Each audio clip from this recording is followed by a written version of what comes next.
Hey everyone, and welcome back to Thinkiverse Podcast, Uh, where we unlock knowledge across the spectrum every single day. yeah. I'm Ryan Lamas. And I'm Rana Escleto. Don't forget to like and subscribe for more deep dives into fascinating topics from around the world. Today we're tackling something I know a lot of you are interested in: Yeah, fat burning and weight loss. for sure. We're going to be diving deep into a popular YouTube video by Dr. Berg, Okay. who has some surprising tips on how to actually speed up the process. Interesting. Rana, you're our expert guide to the science behind all of this. All right. And some of this stuff really had me scratching my head. You ready to unpack it all? Absolutely. Dr. Berg always has a unique take on things. Yeah. I'm excited to see what he has to say Okay. and help connect the dots between his tips and the actual research. So let's be real here. Mm. Who doesn't want to burn fat and lose weight faster? Right. Dr. Berg's whole approach is about moving away from relying on blood sugar for energy and becoming what he calls fat adapted. I see. He even says that the average thin person has over 100,000 calories of stored fat as potential energy. Wow. That just blew my mind. Yeah. It really puts things into perspective. Yeah, it does. Mona, can you break down what fat adapted actually means? So basically, fat adaptation is when your body shifts its metabolism to primarily use fat as fuel instead of glucose from carbs. Okay. It's a more efficient way to generate energy in the long run I see. and has some really interesting implications for things like hunger, energy levels, and even brain function. So instead of constantly needing to refuel with carbs, Yeah. your body's tapping into that massive reserve of stored fat. Exactly. Starting to see why Dr. Berg is so excited about this. And it's not just a quick fix or a temporary state of ketosis. True fat adaptation involves changes at the cellular level, Wow. making your body a fat-burning machine, so to speak. Okay, that makes sense. Now, Dr. Berg lays out 5 key signs that you're becoming fat adapted. Right. I think these are what people are going to be most interested in. Yeah, probably. First, you'll notice less hunger and fewer cravings. Okay. Second, you'll have way more stable energy levels throughout the day. Third, he says you'll experience enhanced mental clarity and focus. Fourth, your mood will improve. Right. And fifth, you'll sleep better. Sounds good to me. I don't know about you, Rana, but those sound like some pretty awesome side effects to me. Absolutely. Yeah. And they really highlight how interconnected our metabolism is with our overall well-being. It's not just about the number on the scale. So true. Yeah. Now, Dr. Berg gets into some pretty interesting stuff Okay. when he talks about the 15 factors that can affect your metabolism. Right. He even challenges his viewers to think about which of these factors they find hardest to change. Yeah, I like that. I love that he's getting people to really think about this on a personal level. So as we go through these, I'll think about which one resonates most with you. Okay. First up, genetics. All right. Can we really change our genes, Rona? Well, we can't change the actual DNA sequence, Okay. but we can influence how those genes express themselves. Interesting. That's where epigenetics comes in. I see. Think of it like this. Okay. Your genes are the hardware, and your lifestyle choices are the software that tells that hardware what to do. So even if we're predisposed to certain things genetically, we still have a lot of control over how those genes actually play out. Exactly. That's empowering. It takes away that feeling of being a victim to your genes and puts you in the driver's seat. Love it. Right. Okay, next on the list is age. Okay. We all know we can't stop time, but can we at least slow down the effects of aging on our metabolism? To a certain extent, yes. There's a growing body of research showing that certain lifestyle choices, particularly what we eat, can have a significant impact on our biological age and how our metabolism functions as we get older. For instance, studies have found a strong correlation between adherence to the Mediterranean diet and longer telomeres, which are protective caps on the ends of our chromosomes that tend to shorten with age. So we can actually turn back the clock a bit with the right strategies. Yeah. Now that's something I can get behind. Right. Okay. Dr. Berg also lists environment, food, hormones, muscle mass, exercise, stress levels, nutrition, sleep, the timing of when we eat medications, food chemicals, our metabolic rate, and even our health reserve as factors impacting our metabolism. That's a lot. Wow, that's a lot to take in. Yeah, it is. It can feel overwhelming, I know. Yeah. But the key takeaway here is that you have more control over your metabolic health than you might think. Right. It's not about being perfect. Yeah. It's about making informed choices that support your body's natural fat-burning abilities. I agree. Right. It's about progress, not perfection. Yeah. Okay, deep breaths, everyone. We've got this. We do. Now for the part I've been most excited about. Okay. The 7 surprising tips Dr. Berg gives for speeding up fat burning. All right. Let's hear them. Are you ready for this, Rona? Hit me with it. Okay. I love a good counterintuitive tip. Tip number 1. All right. Exercise less. What? Wait, what? Less. I thought exercise was key to weight loss.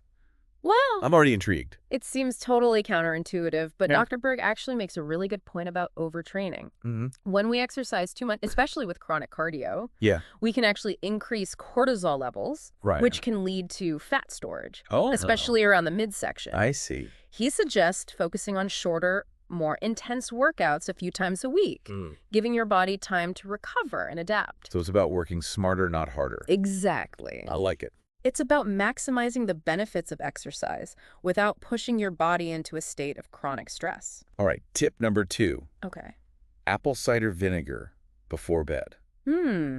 Interesting. Now, I've heard good things about apple cider vinegar. Yeah. But before bed, Right. how does that work? So it's all about the acetic acid in apple cider vinegar. Okay. Studies have shown that acetic acid can help improve insulin sensitivity, which basically means your cells are better able to use glucose for energy. Okay. By taking it before bed, you can help regulate your blood sugar levels overnight, which can have a positive ripple effect on your metabolism throughout the day. Wow, that's fascinating. Yeah. I never knew that about apple cider vinegar. It's pretty cool.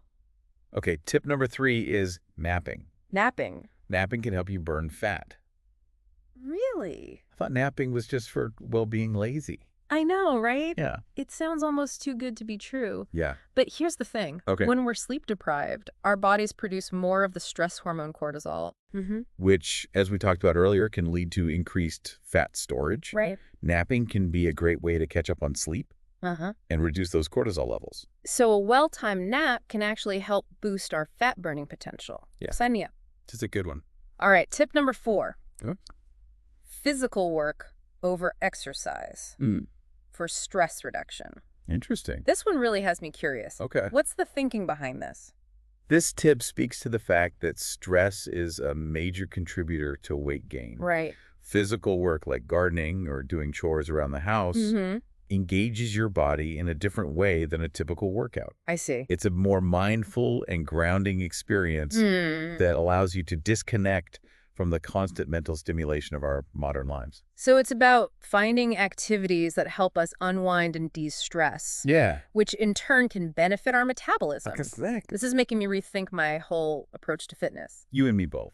Okay, tip number 5 Okay. is strict low-carb consistency. All right, this one seems pretty straightforward, right? Yeah. If you're trying to burn fat, you need to be consistent with your low-carb intake. Yes, but Dr. Berg emphasizes just how important this consistency is. Even small cheats or slip-ups can throw your body out of ketosis and hinder your progress. He even recommends getting an A1C test, Interesting. which measures your average blood sugar levels over the past 3 months Wow. to see how consistent you've truly been. So it's about being honest with yourself and making a real commitment to lifestyle, not just going on a temporary diet. Right. Accountability is key. Exactly. It's about creating sustainable habits that support your long-term health and well-being. All right, tip number 6 Okay. is adjusting your fat intake. Interesting. Now, this one seems a bit counterintuitive. Okay. Dr. Berg suggests consuming more healthy fats early on to support fasting, then gradually reducing added fats as your body becomes fat adapted. Right. Rona, can you help us understand this one? Absolutely. Okay. This strategy is designed to make the transition into fat adaptation smoother. Yeah. By increasing your fat intake initially, you're providing your body with a readily available fuel source while it's still learning to efficiently burn its own stored fat. So it's kind of like giving your body a little extra support while it gets used to running on fat. That's a great way to put it. Okay. As your body becomes more efficient at burning its own fat reserves, you can gradually reduce the amount of added fat in your diet. Makes sense. Yeah. Okay, and finally, tip number 7, is all about focusing on nutrient-dense foods. Okay. This one seems like a no-brainer, right? Yeah. Eat good food, feel good, lose weight. It seems simple on the surface. Yes. But there's a lot more to it than just choosing low-carb options. Okay. Dr. Berg really stresses the importance of food quality within the context of a low-carb diet. He talks about the dangers of dirty keto, which is essentially just hitting your macros without paying attention to the nutritional value of the food you're eating. So it's not just about being low carb. Yeah. It's about making sure those carbs are coming from nutrient-rich sources. Right. It's about choosing foods that are going to nourish your body and support your overall health. Right. Not just help you lose weight. This is so eye-opening. Yeah. Rona, before we move on to the next section, okay, is there anything else you want to add about fat adaptation and weight loss? You know what I find really fascinating is the emerging research on the gut microbiome and its role in metabolic health. Okay. Our gut bacteria play a crucial role in how we digest and metabolize food. And some studies suggest that a diverse and healthy gut microbiome can actually enhance our ability to burn fat. Wow. It adds another layer of complexity to the fat adaptation journey, and it highlights the importance of not just what we eat, but also how our gut bacteria interact with those foods. Wow. That is fascinating. It is. So it's not just about our own bodies. Right. It's about the trillions of tiny organisms living inside us. Exactly. And that's what makes this field so exciting. Yeah. There's always more to learn, and new discoveries are constantly changing our understanding of how our bodies work. I love that. Yeah. Okay. I think we've covered a lot of ground here in part one. Yeah, for sure. We've talked about what it means to be fat adapted. Right. The many factors that influence our metabolism, and Dr. Berg's 7 surprising tips for speeding up fat burning. Okay. When we come back in part 2, we'll dive deeper into those tips Right. and explore the science behind them. Sounds good. Okay. I'm ready for round 2. All right, we'll see you then. Welcome back to Thinkiverse Podcast. We're diving deep into Dr. Berg's surprising tips for speeding up fat burning. And let's be honest, who isn't interested in that? It's true. A lot of people struggle with this. Yeah. And it's understandable why they find these tips surprising. They often go against conventional wisdom about weight loss. Okay, so we covered the first 6 tips. Just to recap those really quickly, we talked about exercising less, but with more intensity, using apple cider vinegar before bed to regulate blood sugar, the surprising benefits of napping for fat burning, choosing physical work over exercise for stress reduction, staying super consistent with our low-carb intake, and strategically adjusting our fat intake to support fat adaptation.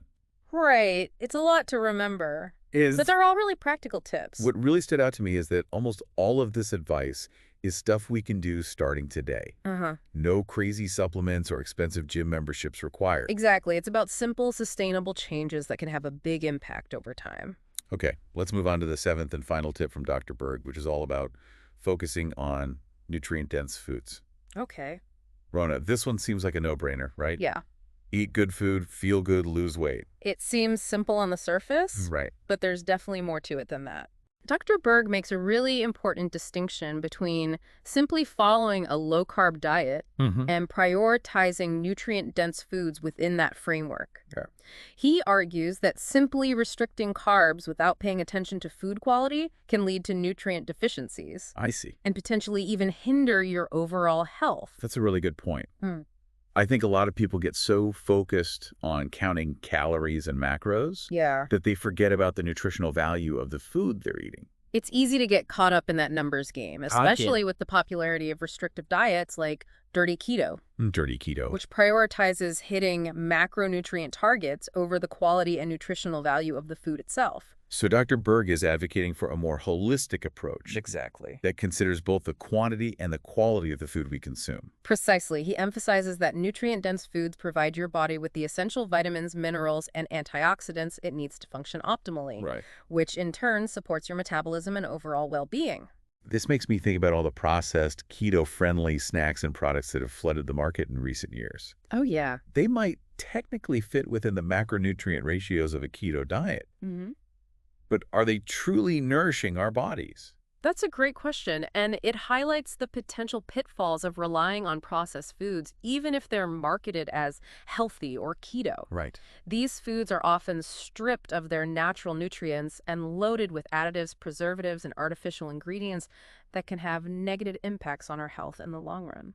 So it seems like Dr. Berg is really encouraging us to get back to basics, Yeah. eating whole, unprocessed foods that are naturally rich in nutrients. Exactly. He's emphasizing the importance of choosing foods in their most natural forms, such as leafy green vegetables, fruits, nuts, seeds, and healthy fats from sources like avocados and olive oil.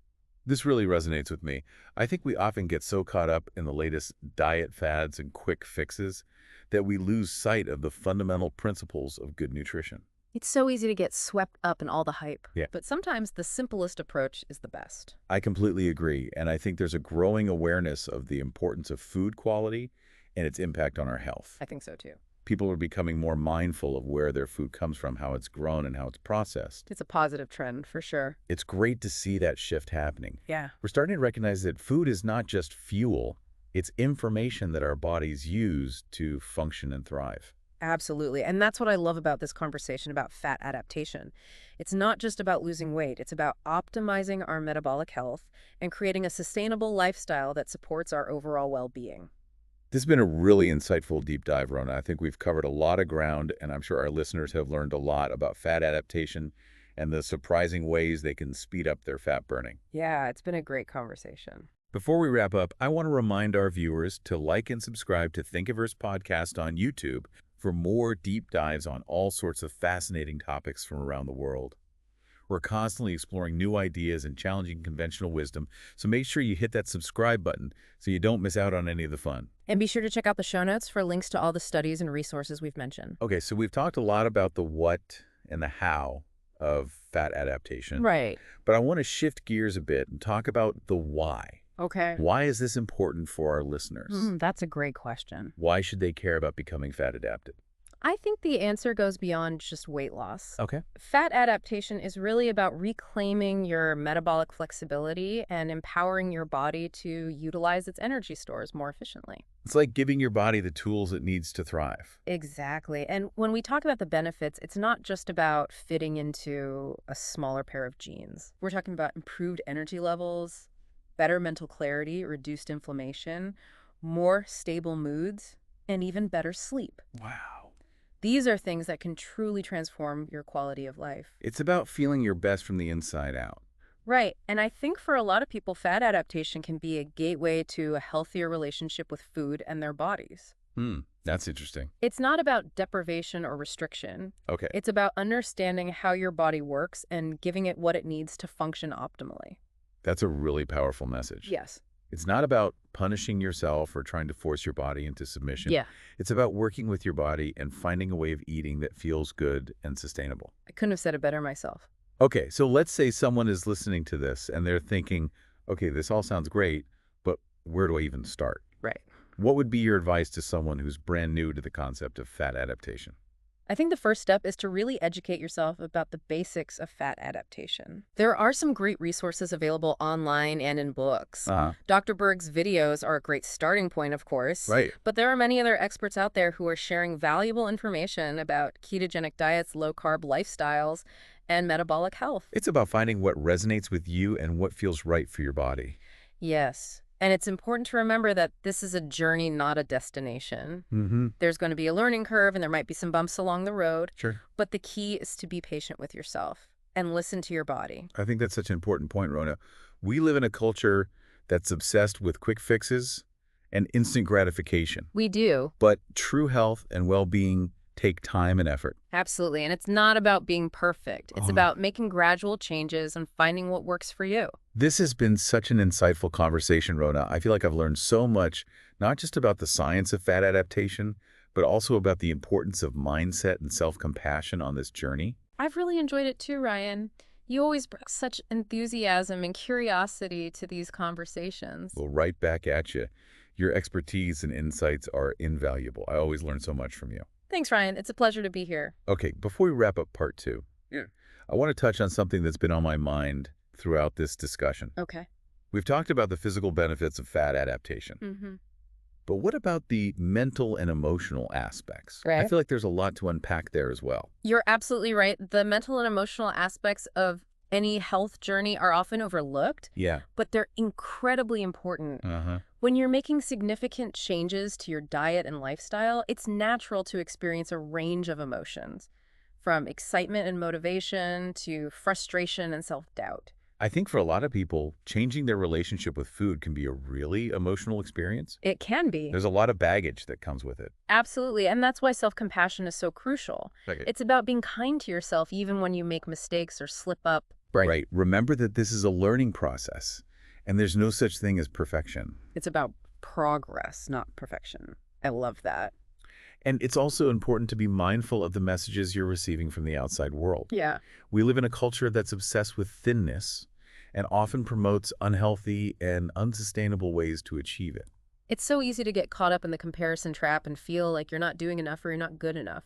Exactly. So it's really important to tune out that noise and focus on your own journey. Okay. What feels good for you, what nourishes your body and mind, those are the questions that matter. And remember, you're not alone in this journey. Right. There's a huge community of people out there who are exploring fat adaptation and supporting each other along the way. Absolutely. Yeah. Don't be afraid to reach out for support and connect with others who are on a similar path. Okay. It can make all the difference. This has been such an eye-opening conversation, Rona. I feel like we've barely scratched the surface, but I'm already feeling inspired to learn more and explore fat adaptation for myself. Me too, Ryan. It's such a fascinating and evolving field. Okay, before we move on to part 3, I want to remind our viewers to like and subscribe to Thinkiverse Podcast on YouTube for more deep dives into fascinating topics just like this one. We have so much more to explore together, so hit that subscribe button and join us on the journey. We can't wait to see you there. Welcome back to Thinkiverse Podcast. We're wrapping up our deep dive into fat adaptation, and Yeah, I have to say this has been one of my favorite episodes yet. mine too. Yeah. It's such a multifaceted topic, and I feel like we've only just begun to explore it. I think what's most exciting is that this isn't just some fringe diet trend. Right. We're talking about a fundamental shift in how we understand our bodies and our metabolism. Right. It challenges so many of the conventional ideas about weight loss and nutrition. It's not about counting calories or depriving yourself. Yeah. It's about working with your body's natural fat-burning abilities. And that's where the real power lies. It's about taking control of your health and well-being in a way that feels sustainable and empowering. I love that. Okay. Okay, so as we wrap up this episode, I want to leave our listeners with some key takeaways and maybe some food for thought. All right. Rona, what are some of the most important things you want people to remember from our discussion today? The biggest takeaway for me is that fat adaptation is about so much more than just weight loss. It's about improving your metabolic health, boosting your energy levels, sharpening your mental clarity, and even enhancing your mood and sleep quality. It's a holistic approach to well-being that goes far beyond the number on the scale. Absolutely. Okay. And it's not about being perfect. It's about making gradual changes, listening to your body, and finding what works for you. There's no one-size-fits-all approach. Right. And I think it's important to remember that this is a journey, not a destination. Yeah. There will be challenges along the way, but the key is to stay committed to your goals and be patient with yourself. This makes me think about something you said earlier about the mental and emotional aspects of this journey. It's not just about the physical changes. Right. It's about cultivating self-compassion and a healthy relationship with food.